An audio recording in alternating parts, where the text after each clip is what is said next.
ये है जनाब जम्मू वाली लाइन। इस ट्रैक से लोग जम्मू जाते थे और जम्मू से वापस सियालकोट आते थे। ट्रेन चलती थी 4 डिब्बों वाली।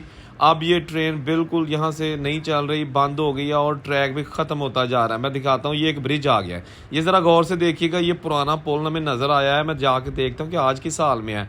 उसके ऊपर पुराने फटे पड़े हुए हैं जो अंग्रेज़ दौर के लगाए गए हैं। ये देखिएगा, बहुत ही ख़तरनाक होता है जनाब ऐसी वीडियोज़ बनाना, इसलिए कि आप यहाँ पर गिर भी सकते हैं। ये आ गया पुल। यहाँ से जनाब ट्रेन आती थी सियालकोट से और इस ब्रिज से ऊपर से होके फिर जम्मू जाती थी। और ये देखिएगा, आज ये छोटा सा जोहरनुमा नीचे नाला है और जिसके ऊपर ये पुल बनाया गया था अंग्रेज़ ने।